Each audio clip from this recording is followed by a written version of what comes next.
ప్రభునందు ప్రియమైన సహోదరులారా దైవ గ్రంథముల నుండి దేవుని వాక్యాన్ని మనము చదువుకుందాం.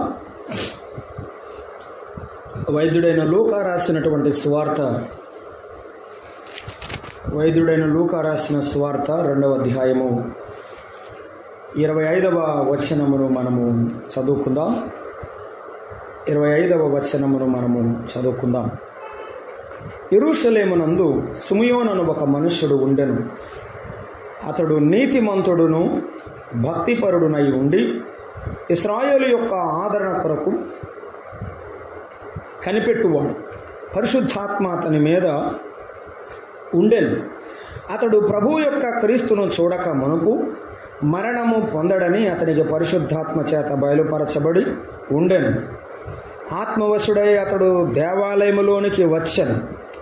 అంతటా ధర్మశాస్త్ర పద్ధతి చొప్పున ఆయన విషయమై జరిగించుటకు తల్లిదండ్రులు శిశువైన యేసును దేవాలయంలోనికి తీసుకొని వచ్చినప్పుడు అతడు తన చేతులలో ఆయనను ఎత్తుకొని దేవుని స్తుతించుచు ఇట్లనెను, నాథా,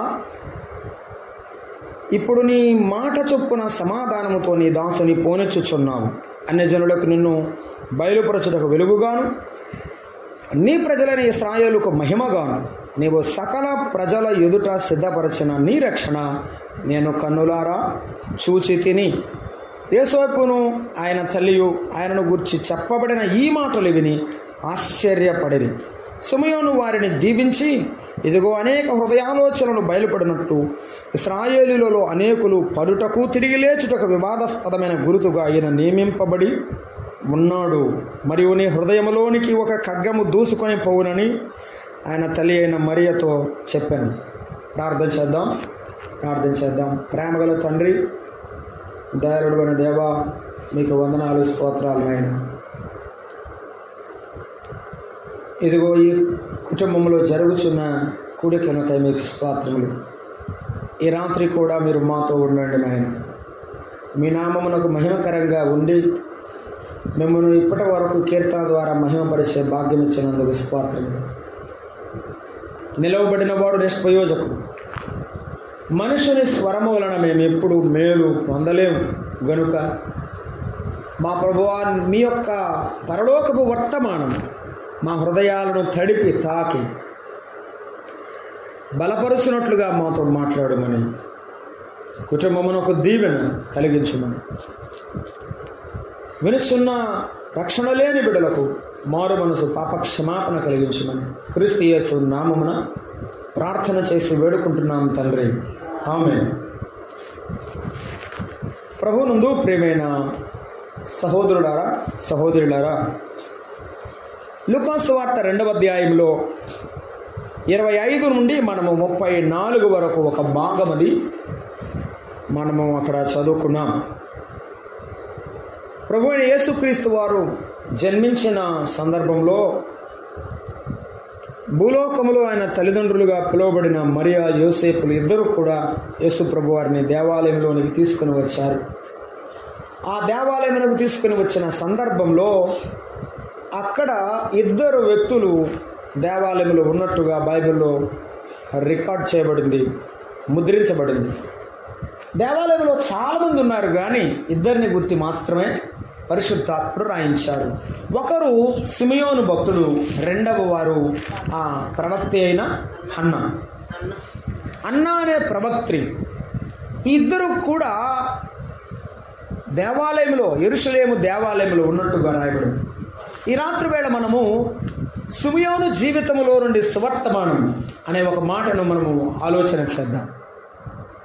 ఒక వ్యక్తి జీవితంలో సువర్తమానము కానీ సువిశేషమైనటువంటి ఒక మంచి కార్యము కానీ జరగడానికి ఆ వ్యక్తి యొక్క జీవితమే గొప్ప ఆధారం. సిమియోను జీవితంలో ఆయన ఆధారపడిన దేవుడు గొప్పతనం. ఈ రాత్రి వేళ మనము ఆలోచన చేయబోతున్నాం. మన ఇళ్ళు కానీ మన జీవితాలు కానీ ఆయన పైన ఆధారపడినప్పుడు సిమియోను వలె మనము దేవుని ఘనపరుస్తాం. సిమియోను జీవితంలో రాయబడినటువంటి ఈ మాటలు మనము జ్ఞాపకం చేసుకుందాం. ప్రభు చిత్తమును బట్టి ఈ రాత్రి ఒక్క మాటను మనం ఆలోచన చేద్దాం. సిమియోను యెరూషలేము దేవాలయములో ఉన్నాడు అని రాయబడింది. ఎక్కడ ఉన్నాడు? యెరూషలేములో ఉన్నాడు, దేవాలయంలో ఉన్నాడు. రెండవదిగా అతడు భక్తిపరుడు అని చెప్పబడింది. మూడవదిగా అతడు నీతిమంతుడు అని చెప్పబడింది. నాలుగవదిగా ఇశ్రాయేలు ఆదరణ కొరకు కనిపెట్టువాడు, దేవుని పిల్లల యొక్క ఆదరణ ముఖ్యమని ఎరిగినవాడు. ఆ తర్వాత ఆత్మవశములో ఉన్నవాడు అని చెప్పాడు. 26వ వచనం, ఆత్మవశుడై దేవాలయంలోనికి వచ్చాడని చెప్పాడు. 27, 28 కలిసే ఉన్నాయి. అక్కడ చెప్పాడు ఏమనంటే, ఆ దేవుని తన చేతిలోనికి తీసుకొని దేవుని స్తుతించిన సిమియోను అని చెప్పాడు. 29, 32 కలిసి ఉన్నాయి. అక్కడ ఇశ్రాయేలులను గూర్చి, అన్యజనులను గూర్చి ఆ దేవుని సన్నిధిలో ప్రకటించిన సిమియోను చెప్పబడింది. 33, 34 కూడా యేసు ప్రభువును గూర్చి కాకుండా తల్లి అయిన మరియను గూర్చి ప్రవచించిన సిమియోను, ప్రకటించిన సిమియోను, ప్రవచించిన సిమియోను. అలాగైతే రాత్రి వినండి, మన జీవితంలో దేవుడు గొప్పగా కార్యములు జరిగించడానికి ఒకే ఒకటి కారణం ఏమిటంటే మన జీవితమే కారణం. మన జీవితమే కారణం. సిమియోను భక్తుడు యెరూషలేములో ఉన్నాడు. యెరూషలేములో ఎందుకున్నాడు? మనం చదువుకున్నాం. యెరూషలేములో ఏముంది? యెరూషలేములో దేవాలయం ఉన్నది, దేవుని సన్నిధి ఉన్నది. 132వ కీర్తనలో 13, 14 వచనాన్ని మనం చదువుకుంటున్నాము. 132వ కీర్తన 13, 14 వచనాలు మనం చదువుకున్నాం. చూడండి, 132, 13, 14. యెహోవా సియోనును ఏర్పరచుకొని ఉన్నాడు, తనకు నివాస స్థలముగా కోరుకొని ఉన్నాడు. ఇది నేను కోరిన స్థానము, నిత్యము నాకు విశ్రమ స్థానముగా ఉండును. యెరూషలేము ఆయన కోరుకున్న స్థలం. యెరూషలేమును పాత నిబంధన గ్రంథంలో ఆయన పాత కాలంలో యెరూషలేమును ఆయన కోరుకున్నాడు. ఎందుకంటే ఆయన పిల్లలు అక్కడ ఆయన కొరకు కూడుకున్న స్థలం అది, దేవాలయం. క్రొత్త నిబంధనలో నేడు ఎవరిని కోరుకున్నాడు? ఆయన నమ్ముకున్న పిల్లలమైన మనలను కోరుకున్నాడు. మనమందరం ఎరుగుదాం కదా, 2, 3 ఎక్కడ కూడి ఉందరో వారి మధ్యలో నేను ఉండేదను అని చెప్పాడు ఆయన. ఇప్పుడు ఆయన ఎక్కడ ఉన్నాడు? మన మధ్యలో ఉన్నాడు. పాత నిబంధనలో యెరూషలేము దేవాలయంలో ఉన్నాడు, సిమియోను దేవాలయంలో ఉన్నాడు. ఈనాడు ఆయన నమ్మిన పిల్లల హృదయాల్లో ఉన్నాడు. ఆయన నమ్మిన పిల్లలు ఎక్కడ కూడుకుంటే వారి మధ్యలో ఉన్నాడు. అలాగైతే వినండి, ఆయన సన్నిధిలో ఉన్నాడు సిమియోను. మనం కూడా ఆయన సన్నిధిని ప్రేమించి ఆయన సన్నిధిలో ఉండాలి. ఎంతోమంది గ్రామంలో ఉన్నారు కానీ కొద్ది మంది మనం ఆయన సన్నిధిలో ఉన్నాం. ఆయన సన్నిధిలో ఉండుట ఆశీర్వాదం. అందుకే అన్నాడు, నేను కోరుకున్న స్థలం ఇది. దేవునికి ఇష్టమైన స్థలంలో ఆయనకి ఇష్టమైన పిల్లలే ఉంటారు. ప్రభు చెప్పాడు 16వ కీర్తనలో, భూమి మీదనున్న భక్తులే శ్రేష్ఠులు, వారు కేవలం నాకు ఇష్టలు. ఆయనకి ఇష్టమైన వారు ఆయనకి ఇష్టమైన స్థలములో, చెప్పండి, ఆయనకి ఇష్టమైన స్థలములో ఉంటారు. దేవుని పిల్లలు దేవుని మందిరంలో ఉంటారు. సిమియోను యొక్క ఆ జీవిత రహస్యం ఏమిటంటే దేవుని సన్నిధిలో ఉన్నాడు, అంతే. మనము దేవుని సన్నిధిలో ఉండాలి. యెరూషలేమును దేవుడు కోరుకున్నాడు అన్నాడు. 2వ రాజుల గ్రంథంలో 21వ అధ్యాయం 7వ వచనంలో చెప్పాడు, నేను కోరుకున్న యెరూషలేములో నా నామమును సదాకాలం ఉంచుదును అని చెప్పాడు. నేను కోరుకున్న యెరూషలేములో నా నామమును సదాకాలం ఉంచదును అని ఆయన చెప్పాడు. యెరూషలేములో ఏముందట? ఆయన నామమున్నది. ఈనాడు సంఘములో ఎవరున్నారు? ఆయన ఉన్నాడు. ఆయన నామమున్నది. ఆయన నామం ఉన్నది. ఆయన నామాన్ని గురించి ఒక మాట చదువుకుందాం. సమూయేలు మొదటి గ్రంథము గమనించాము. చూడండి, ఆయన నామమును గురించి ప్రభు మాట్లాడుతున్నారు. బాలుడైనటువంటి లేకపోతే యవనుడైనటువంటి దావీదు ద్వారా దేవుడు సమూయేలు మొదటి గ్రంథము మనము జ్ఞాపకం చేసుకుంటున్నాం. సమూయేలు మొదటి గ్రంథము 17వ అధ్యాయము 47వ వచనం చదువుకుంటున్నాం. 17వ అధ్యాయం 47వ వచనం. అప్పుడు యెహోవా దావీదులా చెప్తున్నాడు, కత్తి చేతను ఈటి చేతను రక్షించువాడు కాడని ఈ దండువారందరూ తెలుసుకొనుదురు. యుద్ధము యెహోవాదే, ఆయన మిమ్మల్ని మా చేతికి అప్పగించునని ఆనాడు ఫిలిష్తీయుడైనటువంటి గొల్యాతుతో దావీదు చెప్పాడు. 45వ వచనంలో ఆఖరి లైన్లో నేను చదువుతున్నాను. నీవు తిరస్కరించిన ఇశ్రాయేలుల సైన్యముకు తప్పదు యెహోవా పేరట నీ మీదకి వస్తున్నా, దేవుని నామం పేరట వస్తున్నారన్నాడు. అవును, దావీదు దేవుని నామం పేరట బయలుదేరాడు కనుక దేవుడు విజయాన్ని ఇచ్చాడు. మన ప్రభువైన యేసుక్రీస్తు వారు ఒక మాట చెప్పారు, మీరు నా నామమున తండ్రిని ఏది అడిగినా ఆయన మీకు అనుగ్రహిస్తారు. ఆయన నామం అంత బలమైనది. అడుగుడి మీకు ఇవ్వబడును. యేసు ప్రభు అడిగితే ఇచ్చేటువంటిది. దావీదు కూడా అదే చెప్తున్నాడు, యేసయ్య నామము పేరట యెహోవా నామము పేరట నేను బయలుదేరుతున్నా. అలాగైతే మనం ఎక్కడికి బయలుదేరినా, ఎక్కడికి ఏ పని పూనుకున్నా, ఏమి చేయతలిసినా ఏ నామం మనకు ముఖ్యం? యేసు ప్రభువునా, యేసు ప్రభువునా. మనం ఎప్పుడు పాడుకుంటాం? పాడితే యేసయ్య పాటలే పాడాలి, వేడితే యేసయ్య పేరటే వేడాలి. భక్తుడిలా రాస్తాడు. ఏమ్మా, దుఃఖములో ఉన్నప్పుడు చదివితే ఈ బైబిల్ నీతో ఒక రకంగా మాట్లాడుతుంది. కన్నీళ్లలో కష్టాల్లో ఉండి చదువుతున్నప్పుడు ఆయన వాక్యము నిన్ను ఆదరిస్తుంది. సమస్యల్లో ఉన్నప్పుడు ప్రభు మార్గము, ఆయన వాక్యము నీకు మార్గము చూపిస్తుంది. ఆయన నామం ఎంత గొప్పదో తెలుసా? ఆయన నామము రక్షించున్నాము, ఆయన నామము సంతోషమిచ్చున్నాము, ఆయన నామము సమస్యలలో సమాధానమిచ్చేనాము. అందుకే అన్నాడు భక్తుడు, నేను ఆయన దుర్గము వంటి నామములోనికి పరుగెత్తుకుని వెళ్ళి సురక్షితంగా నేను నివసిస్తానన్నాడు. ఆయన నామములోనే సురక్షితము ఉన్నది. అసలు పౌలు భక్తుడు ఒక మాట చెప్పాడు, ఈ నామమునే రక్షణ. మరి ఏ నామమున రక్షణ లేదు. ఈ నామమే రక్షించే నామం, యేసయ్య నామం రక్షించే నామం. పైనున్న ఆకాశముందేనా, క్రిందున్న భూలోకముందే రక్షించే యేసుక్రీస్తు నామం. అలాగైతే వినండి, సిమియోను రక్షించే యేసుక్రీస్తు ప్రభు సన్నిధిలో ఉన్నాడు. ఆయన కోరుకున్న స్థలం యెరూషలేము కాబట్టి ఆయన సన్నిధిలో ఉన్నాడు. రెండవది మనం జ్ఞాపకం చేసుకుంటున్నాం, ఆయన నామమున్న స్థలం కాబట్టి ఆయన నామము బలమైన దుర్గము వంటిది కనుక ఆయన నామమున్న స్థలములో ఉన్నాడు. అది చాలా విశేషమైనది. మనం జ్ఞాపకం చేసుకుంటున్నాం. మరొక మాట చదువుకున్నాం, అపోస్తుల కార్యముల గ్రంథం 8వ అధ్యాయము 27వ వచనాన్ని కూడా మనం చదువుకున్నాం. చూడండి, 8వ అధ్యాయము 27వ వచనం. అక్కడ సువార్తికుడైన ఫిలిప్పు మనకు కనిపిస్తాడు. అతడు ఏం చేస్తున్నాడంటే, ఐథియోపియాల రాణి అయిన కందాకే క్రింద మంత్రి అయిన ఆమె యొక్క ధనాగారమంతటి మీద అథియోపియుడైన నపుంసకుడు ఆరాధించుటకు యెరూషలేముకు వెళుతున్నాడు. యెరూషలేములో ఏముంది? ఆరాధన ఉంది. ఆ దేవాలయంలో ఆరాధించడానికి రథం మీద వెళుతున్నాడు. ఎన్ని కిలోమీటర్ల ప్రయాణం చేస్తున్నాడండి? కిలోమీటర్ల దూరము ప్రయాణం చేసి బయలుదేరి వస్తున్నాడు. ఎందుకు? దేవునిని ఆరాధించి. ఎంతమంది దేవుని సన్నిధిని ప్రేమించి ఆరాధించడానికి పరిగెత్తుకొని వస్తున్నాడు. ఇతడు తన యెషయా గ్రంథం చదువుతున్నాడు, కానీ అర్థం కావడం లేదు. అర్థం కాకపోయినా ఆశ ఎందుకు తెలుసా? దేవుని మందిరానికి వెళ్దామని. గొప్పగా తెలుసని కాదు, కానీ దేవుని దగ్గరికి వెళదాం, ఆరాధించడానికి వెళదామని బయలుదేరి వెళ్తున్నాడు.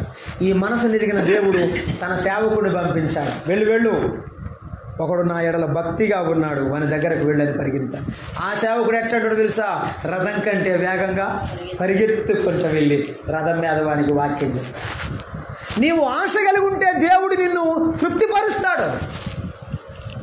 యెరూషలేము దేవాలయంలో సిమియోను ఆశతో ఎదురు చూస్తున్నాడు. యేసు ప్రభు వస్తే ఆయనను కన్నులారా చూడాలని ఆశతో ఎదురు చూశాడు. కాబట్టి ఆ ఆశను దేవుడు తృప్తిపరిచి పంపించాడు.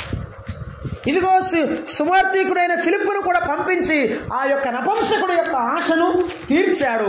సువార్తను చెప్పి రక్షించాడు దేవుడు. అలాగైతే ఈ రాత్రి వేళ వినండి, దేవుని సన్నిధిలో మనము ఆశ కలిగి ఉండాలి. 42వ కీర్తన మొదటి వచనం, దుప్పి నీటి వాగుల కొరకు ఆశపడినట్లు దేవా నా ప్రాణము నీ కొరకు ఆశపడుచుంది, తృష్ణ కొనుచున్నదని చెప్పాడు. అమ్మాయి 8:30 పదండే సీరియల్ వస్తుందే అంటారు. అంత తొందరగా గట్టిగా గబగబ మాట్లాడుతుంటారు. ఎందుకు? టైం మెచ్చకూడదు. టైం మెత్తమని మధ్యలో దాని బ్రేక్ వస్తుంది, 5 నిమిషాలు అయిపోతుంది. వీడిప్పుడే వేసాడు అమ్మాయి. ఎందుకు? ఎంత బాధో, మధ్యలో బ్రేక్ వచ్చింది. చంపారా లేదా, ఇప్పుడు చచ్చిపోయాడా లేదా, ఎంత ఎంత ఎంత ఎంత అసలు ఎంత ఎంత యాంగ్జైటీ అంటే ఎంత క్యూరియాసిటీయో ఆ మనుషులు ఈ మధ్యలో ముచ్చట పెట్టుకుంటారనమాట. ఈ బ్రేక్ అయిపోయాలి అట్లా.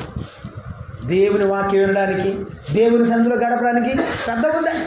ఉదయకాలం సాయంత్రపు కాలం మోకాళ్ళ మీద ప్రార్థన చేసినప్పుడు నేను యేసయ్యతో మాట్లాడుతున్నాను, ఈ దినమంతా యేసయ్య నన్ను కాపాడు, ఈ దినమంతా దేవుడు నాకు సహాయం చేస్తాడు, నాకెంతో సహాయం చేసిన దేవునితో మాట్లాడుతున్నాను, నేను ఆరాధిస్తున్న దేవుని సన్నిధికి వెళుతున్నానని సంతోషం ఉండాలి. చాలా మందికి ప్రార్థనకు వచ్చినప్పుడు సంతోషంగా రాలేదు. చేశాడయ్యా ప్రకటన, పదండి అనుకుంటూ ఉంటారు కొంతమంది. అలా కాదు, ప్రార్థనకు వచ్చేటప్పుడు సంతోషంగా మందిరానికి రావాలి. దేవుని మందిరానికి అలా వస్తూ ఉంటే సిమియోని ఆశను దేవుడు ఎలా తీర్చాడో నీ ఆశ కూడా అలాగే తీరుస్తాడంటే. ప్రభువు అన్నాడు, మీ చింత యావత్తును నా మీద వేయండి, రండి నా యొద్దకు రండి, నా కాడి మీ మీద ఎత్తుకోండి, మీ ప్రాణాలకు విశ్రాంతినిస్తానని ప్రభువు చెప్పాడు. నెమ్మదిని సమాధానాన్ని ప్రభువే ఇస్తాడు. కాబట్టి సిమియోను తన జీవితంలో వృద్ధుడయ్యేప్పటి వరకు కూడా దేవుని కొరకు ఆశతో ఎదురు చూసిన వాడు, దేవుని ఆరాధించిన వాడు. సిమియోను దేవుణ్ణి ఆరాధించే స్థలంలో ఉన్నాడు. చాలా మంది ఆరాధన చేసే స్థలంలో, మందిరంలో ఉండరు. ఎక్కడ ఉంటారు? ఎక్కడ పడితే అక్కడ ఉంటారు. మనం ఎక్కడ ఉండాలి? దేవుని సన్నిధిలో. అందుకే అన్నాడు 1వ కీర్తనలో 1వ వచనంలో ఏమన్నాడు? దుష్టుల ఆలోచన చొప్పున నడువక, పాపుల మార్గమున నిలువక, అపహాసకులు కూర్చుండు చోటన కూర్చుండక. కూర్చుంటే లేవరో చదలబట్టాల్సిందే. అలా కాదు. దేవుడు ఎప్పుడు మనల్ని ఇష్టపడతాడంటే దేవుని ఆరాధించే పిల్లలతో, ప్రార్థన చేసే పిల్లలతో సహవాసం చేస్తూ వారితో దైవ సన్నిధిని ఆనందిస్తూ ఉంటే దేవుడు నీ మిగిలిన జీవితంలో ఉన్నటువంటి సమస్యలు, ఇబ్బందులు అన్నిటినీ ఆయన ఒక్కొక్కటిగా క్లియర్ చేస్తూ ముందుకు నడిపిస్తాడంతే. పరిష్కారం ఇచ్చేవాడు ఆయన. ఇదిగో సిమియోను దేవుని ఆరాధించేటువంటి ప్రభు సన్నిధిలో ఉన్నాడు. ఎలా ఉన్నాడో తెలుసా? ఎంత దివ్యమైనటువంటి సంతోషమైన సమయాన్ని తెలిసినాడు. దేవుని తన చేతిలోకి తీసుకొని, ప్రభువా నాదా సత్యస్వరూపి, నేను కన్నులారా నిన్ను చూశాను. ఎవరిని చూడాలి? మందిరంలో దేవుని చూడాలి, ఆయనను చూడాలి. ఆయనను చూసే ఆనందం మనము కలిగి ఉండాలని మనం జ్ఞాపకం చేసుకుంటాం. ఇది ప్రభువు సన్నిధిలో మనము కలిగి ఉండాలి. యోహాను సువార్త 17వ అధ్యాయం 24లో చెప్పాడు. ఏమనంటే, ప్రభువా లోకము పుట్టకమునకు నీ యొద్ద నాకు ఎట్టి మహిమ ఉండెనో అట్టి మహిమతో నన్ను మహిమపరచుము. లోకం పుట్టకమునున్న మహిమ, వారు నా మహిమను చూడాలని అన్నాడు 24 వచనం. మందిరానికి వచ్చే మనము దేవుని యొక్క ఘనతను, మహిమను చూడాలి. అది మనం అర్థం చేసుకుందాం. ఒక మాట చదవండి, కీర్తన గ్రంథం 122వ కీర్తన 6-7 వచనాలు మనం చదువుకుంటున్నాం. సిమియోను యెరూషలేములో ఎందుకున్నాడంటే, 1 దేవుడు కోరుకున్న స్థలం, 2 దేవుని నామమున్న స్థలం, 3 ఆరాధన ఉన్న స్థలం, 4 మహిమ ఉన్న స్థలం. దేవుని మహిమ ఉన్నది. యెషయా గ్రంథం 6వ అధ్యాయంలో గడప పునాదులు కదిలినవి దేవుని మహిమతో. అప్పుడు అందరూ ఆరాధిస్తుండగా దేవునికి మహిమ కలిగింది. పరలోకము సైన్యము కూడా దేవుని ఆరాధిస్తే మహిమ కలిగింది. అప్పుడు దేవుడు యెషయాను బలపరిచాడు. ఇప్పుడు చదువుకుంటున్నాం 122వ కీర్తన 6-7 వచనాలు. యెరూషలేము కొరకు ప్రార్థన చేయండి అని ప్రభువు చెప్పాడు. యెరూషలేమును ప్రేమించువారు వర్ధిల్లుదురు అన్నాడు. దాని ప్రాకారములలో నెమ్మది కలుగునన్నాడు. దేవుని మందిరములో ఏమున్నది అంటే ప్రార్థన ఉన్నది. మనము ప్రార్థన చేయాలి. సిమియోను దేవాలయంలో ప్రార్థన చేస్తున్నాడు. ప్రార్థన చేసే చోట మనం ఉండడం వలన దేవుడు మనకు గొప్ప మేలు చేయవాడు. ఆ ప్రార్థన ద్వారా దేవుడు ఏమిస్తాడు అంటే నెమ్మదిస్తాడు. ఆయన ప్రాకారములో, మందిర ఆవరణములో ప్రవేశించేటప్పుడు దేవుడు నెమ్మదిని దయచేస్తాడు, నెమ్మదినిస్తాడు. అమ్మా, దేవుని మందిరానికి వచ్చినప్పుడు నెమ్మది ఉందా నీకు? దేవాలయమునకు, దేవుని యొక్క సన్నిధికి వచ్చినప్పుడు నీకు సంతోషం, సమాధానం ఉన్నదా? అలాగైతే దేవునితో ఉన్నావు నువ్వు.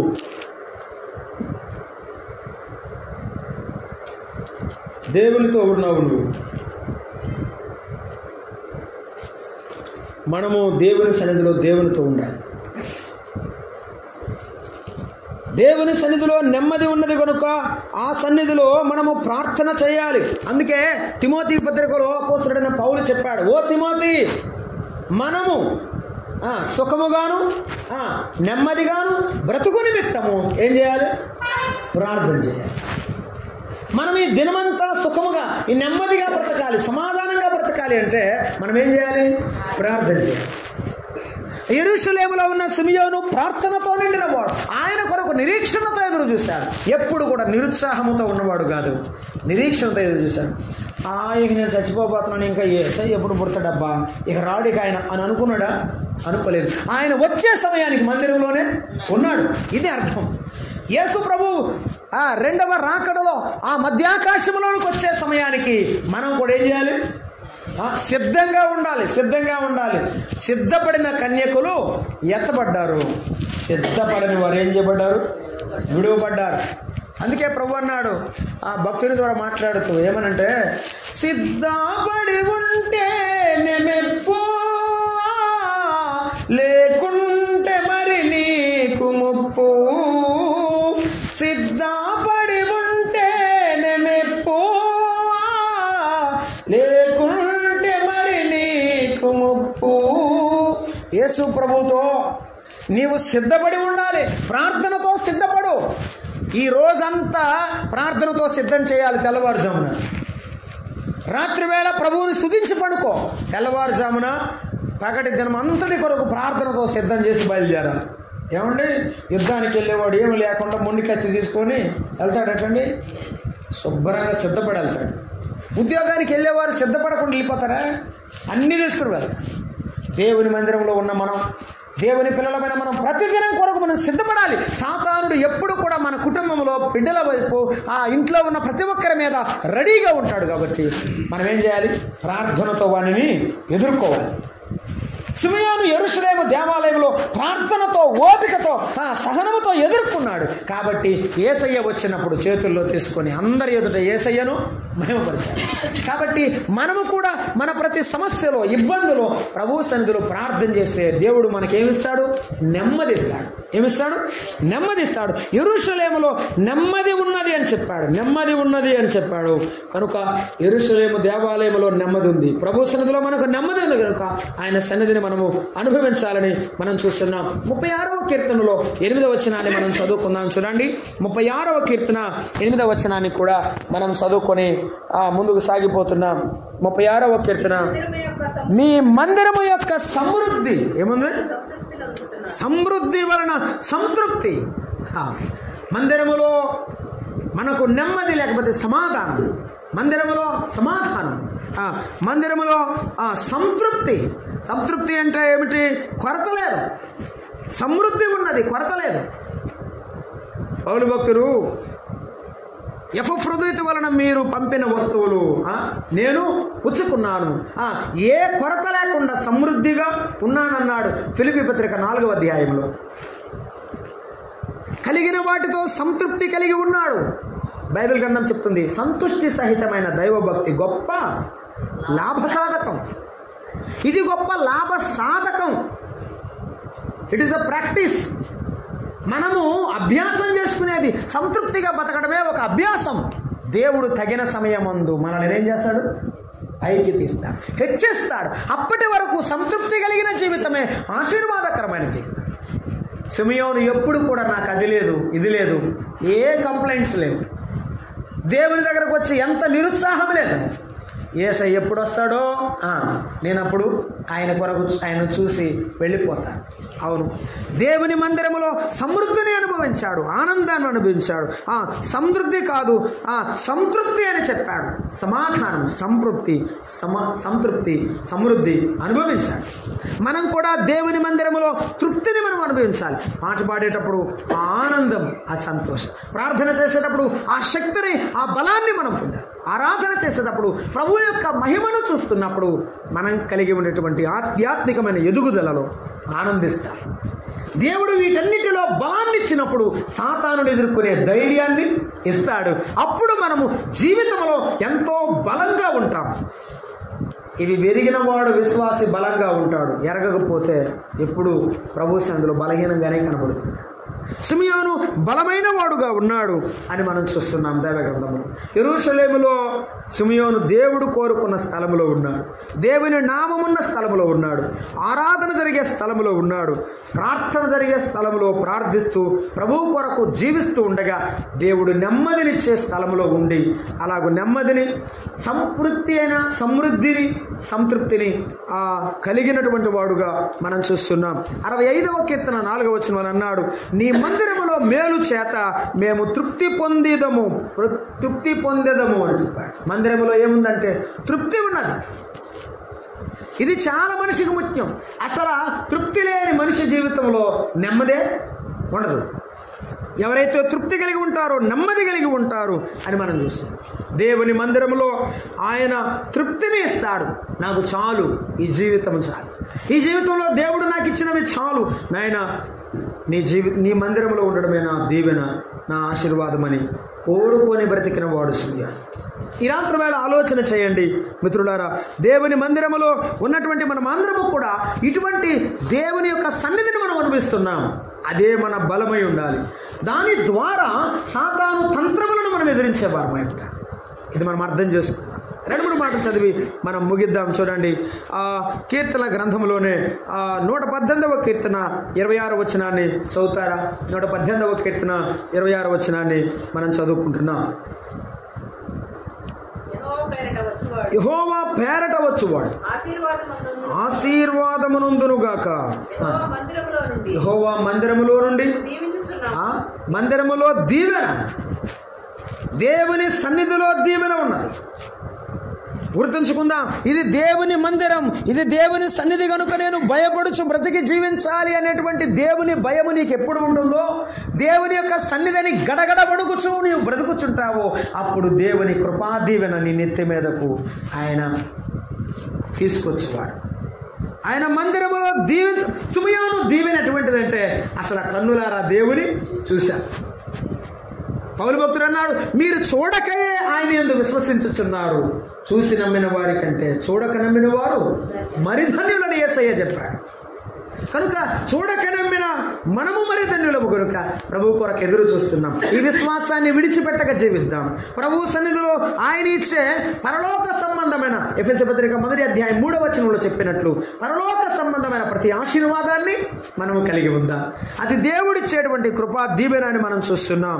మరొక మాట చూడండి, 92వ వచనం, 92వ అధ్యాయం 13వ వచనం, 92వ అధ్యాయము 13వ వచనం కీర్తన గ్రంథంలో మన జ్ఞాపకం చేసుకుందాం. 92:13 యెహోవా మందిరములో నాటబడిన వాడు. ఇది గమనించారా? ఎవరైతే యేసు ప్రభు సన్నిధికి వస్తారో, ఆయన నామాన్ని ధరిస్తారో వారు ఆరాధిస్తారు కదండి. ఆరాధిస్తూ దేవుని సన్నిధిలో బలంగా ఉండగా దేవుడు నెమ్మదిస్తాడు, తృప్తినిస్తాడు, సమృద్ధిస్తాడు. ఇలా సమృద్ధి ఇచ్చిన తర్వాత దేవుడు ఏం చేస్తాడంటే దీవిస్తాడు. ఈ దీవించబడిన వారు ఎలా ఉండాలట? మందిరములో నాటబడుట అనేది స్థిరతను తెలియజేస్తుంది. మందిరములో నాటబడిన ప్రతి విశ్వాసి స్థిరంగా ఉండాలి. ఎంత స్థిరంగా అంటే 1వ కీర్తనలో చెప్పాడు కదండి, నీటి యోరన నాటబడిన చెట్టు వలె ఆకువాడక తన కాలమందు ఫలమిచ్చు చెట్టు వలె ఉండాలి. ఈ చెట్టు ఫలాలిచ్చే చెట్టు నీటి కాలువల యోరన నాటబడింది. ఏ నీటి కాలువ ఇది? దేవుని వాక్యమనే నీటి కాలువ. ప్రతి ఉదయ సాయంత్రము తడపబడే ఈ హృదయం అనే జీవితం ఆయన వాక్యము చేత నింపబడుచు ఉండగా ఎప్పుడు దేవుడు ఫలాలిస్తాడు, ఆశీర్వాదం ఇస్తాడు. కాబట్టి మనమందరము కూడా స్థిరమైన జీవితం కలిగి ఉండాలి. ఇంకొక మాట చెప్పాడు అక్కడే, వారు ఆవరణములలో నాటబడి వర్ధిల్లుదురు అని చెప్పాడు. అవును, నాటబడిన మనమే వర్ధిల్లు వారమై ఉంటాము. 52వ కీర్తన 8లో చెప్పాడు, యెహోవా మందిరములో పచ్చని ఒలీవ చెట్టు వలె ఉన్నానన్నాడు. నాటబడి స్థిరముగా ఉంటుంది. రెండవది, ఒలీవ చెట్టు వలె ఉంటాను. ఒలీవ నూనె ఔషధము వంటిది, గాయాలకు ఉపయోగించేది ఒలీవ నూనె. ఇతడు దేవుని యందు దీవించబడిన వాడు ఇతరులకు దీవెనకరంగా ఉంటాడు. దైవ సన్నిధి అలాగూ మార్చుతుంది, దేవుని సన్నిధి మనలను అలాగూ మార్చివేస్తుంది. అనేకులకు దీవెనకరమైన వారుగా దేవుడు చేస్తాడు. అలాగైతే వినండి, దైవ సన్నిధిని మనం ప్రేమించాలి. దేవుని యొక్క సన్నిధానమును ప్రేమిస్తే ఇటువంటి యొక్క గొప్ప ఆశీర్వాదాలు మనము అనుభవిస్తామని జ్ఞాపకం చేసుకుంటాం. దేవుని యొక్క సన్నిధిలో మనము ముందుకు సాగిపోతున్నాం. ఒక మాట చదివి నేను ముగిస్తాను. 23వ అధ్యాయము కీర్తన గ్రంథం 6వ వచనంలో దావీదు రాసినటువంటి కీర్తనలో మనం చదువుకుంటాం. యెహోవా నా కాపరి అని ప్రారంభిస్తూ నాకు లేమి కలుగదని మాట్లాడుతాయిన 6వ వచనంలో ఏమన్నాడంటే, నేను బ్రతుకు దినములన్నయు కృపాక్షేమములే నా వెంట వచ్చును. ఇది ఇంత దేవుని ఆశీర్వాదం పొందినవాడు ఏం చెప్పాలి? అయ్యా, ఇక బతికినంతకాలం నీకోసమే బ్రతుకుతాను. నా బ్రతుకు కాలమంతయు నేను దేవుని ఆలయములో నా చిరకాలము యెహోవా మందిరములో నివాసము చేస్తాను. చిరకాలం నేను బ్రతికినంత కాలం చేస్తాను. ఇది గొప్ప తీర్మానం. ఎప్పుడైతే ఇలాగున్న దేవ సన్నిధిలో మనం అందరం కూడా అలాగ ఉంటామో, దేవుడు మనను వృద్ధులైనప్పుడు కూడా ఆయన అన్నాడు, ముసలితనమందును వారింకను సారము కలిగి పచ్చగా ఉందరు. అవును, వృద్ధులైనప్పటికీ కూడా దేవునిలో బలంగా ఉంటారు. అలాగైతే దైవ సన్నిధి మనకిచ్చేటువంటి బలము, దైవ సన్నిధి మనకిచ్చే ఆశీర్వాదముతో దేవునిలో స్థిరంగా ఉందాం. దైవ సన్నిధిని ఎల్లప్పుడూ అనుభవిస్తూ బలపరచబడతాం. శోధన సమయంలో, అనారోగ్య బలహీనతల సమయంలో ప్రభు సహాయాన్ని కోరుకుందాం. సిమియోను అలాగున కోరుకుని వృద్ధాప్యము వరకు దేవ సన్నిధిలో నమ్మకంగా ఉన్నారు. మన ప్రభువైన యేసుక్రీస్తు వారు కూడా చిన్నతనము నుండే మందిరమునకు వచ్చేవాడు కలవాడు, ఆలయమునకు వచ్చేవాడు. 30 ఏళ్ళు తల్లిదండ్రులకు లోబడిన 3.5 సంవత్సరములు పరలోకపు తండ్రికి సేవను చేసినవాడు. ఆయన మానవుని వలె లోకములో జీవించిన ఆయన దైవనరుడుగా నిరూపించబడినవాడు. అవును, అనేక అద్భుతములు చేసి మన పాపము నిమిత్తమై అప్పగింపబడినా కూడా ఆయన మరణమును జయించినవాడు. ఆయన మరణమును జయించి తిరిగి లేచినవాడు. మరణమును జయించి తిరిగి లేచినవాడు. ఈ రాత్రి వేళ దేవుని పిల్లలమైన మనం సిమియోను జీవితంలో ఒక సువర్తమానం ఏమిటంటే, యెరూషలేములో దేవుని ఆలయములో ఉన్నవాడు కనుక ఆయన ఆలయములో ఉన్న సమృద్ధి చేత, బలము చేత మనము బలపరచబడుచు మన విశ్వాసయాత్రలో ముందుకు సాగినట్లు పరిశుద్ధాత్ముడు మనకు సహాయము చేయునుగాక. ప్రార్థన చేద్దాం.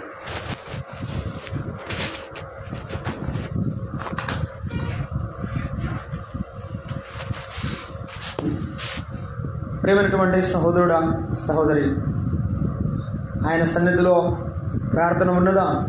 ఆయన సన్నిధిలో నీవు ఒక పాట అయినా పాడి ఉదయకాలం ప్రార్థన చేసి నీ జీవితాన్ని ప్రారంభిస్తున్నావా? అలాగైతే ప్రభు నీతో ఉంటాడు. ప్రభు రాకడ కొరకు ఎదురు చూస్తున్నావా? నా యేసయ్య వస్తాడు, ఆయన వచ్చినప్పుడు నేను లోకాన్ని విడిచిపెట్టి పరలోకం వెళ్ళిపోతాను, ఈ లోకంలో నాకేది అక్కర్లేదని ప్రభు మీద అనుకుంటున్నావా? సిమియోను జీవితం ద్వారా ప్రభు మనతో మాట్లాడుతూ వచ్చాడు. అలాగనే ఈ కుటుంబంలో ఉన్న బిడ్డలు కూడా ప్రభు మీద ఆనుకొని సమస్తమును జయించుచు ముందుకు వెళ్ళాలని ప్రభు పేరిట తెలియజేస్తున్నాం. ప్రేమగల తండ్రి, దయాళుడా, మీకు వందనాలు, స్తోత్రాలు. ఈ రాత్రి మీరు మాతో మాట్లాడిన ప్రతి మాటకు నీరు కట్టి ఫలింపు దాయిచ్చేయమని క్రీస్తు యేసు నామమున వేడుకుంటున్నాం తండ్రి. ఆమేన్. అందరికీ వందనాలు.